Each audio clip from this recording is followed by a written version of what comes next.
సియేట్ అవార్డుల ప్రధానోత్సవంలో team India captain Rohit Sharma కీలక వ్యాఖ్యలు చేశాడు. ఉత్తమ అంతర్జాతీయ క్రికెటర్ అవార్డును అందుకున్న రోహిత్ టీ20 వరల్డ్ కప్ విజయం గురించి మాట్లాడాడు. వెస్టిండీస్ వేదికగా ఇటీవల జరిగిన టీ20 వరల్డ్ కప్ ను రోహిత్ సారథ్యంలో భారత జట్టు గెలిచిన విషయం తెలిసిందే. అయితే ఆటగాళ్లతో పాటు ముగ్గురి ప్రధాన మద్దతుతో ప్రపంచ కప్ ను గెలిచామని హిట్ మ్యాన్ పేర్కొన్నాడు. అప్పటి Team India coach Rahul Dravid, selection committee chairman Ajit Agarkar, BCCI కార్యదర్శి జైషా గొప్ప మద్దతుతోనే ఇది సాధ్యమైందని తెలిపాడు. వాళ్లు తనకెంతో మద్దతివ్వడంతో తన కెప్టెన్సీలో టీమిండియా కప్ ను ముద్దాడిందని వివరించాడు. గణాంకాలు, ఫలితాల గురించి ఆలోచించకుండా ఆటగాళ్లు స్వేచ్ఛగా ఆడేలా జట్టులో మార్పు తీసుకురావడం నా కల.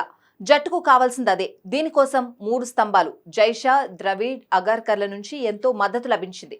ఈ మద్దతు వల్లే సాధించా. అలాగే ఆటగాళ్ల కృషిని మరువద్దు. వివిధ క్లిష్ట సమయాల్లో గొప్పగా పోరాడి జట్టుకు విజయాన్ని అందించారు అని రోహిత్ పేర్కొన్నాడు. టీ20 వరల్డ్ కప్ విజయ ఆనందం గురించి రోహిత్ మాట్లాడాడు. ఆ అనుభూతి ప్రతిరోజు కలిగేది కాదు. దానికోసం మేమెంతో ఆశించాం. ఇక వరల్డ్ కప్ విజయం మాకెంత ముఖ్యమైందో దేశం మొత్తానికి అంతే ముఖ్యమైంది. కప్ ను దేశానికి తీసుకుని రావడం, ప్రజలతో కలిసి సంబరాలు చేసుకోవడం గొప్ప అనుభూతి. ఇది మాటల్లో వర్ణించలేనిది అని రోహిత్ శర్మ అన్నాడు.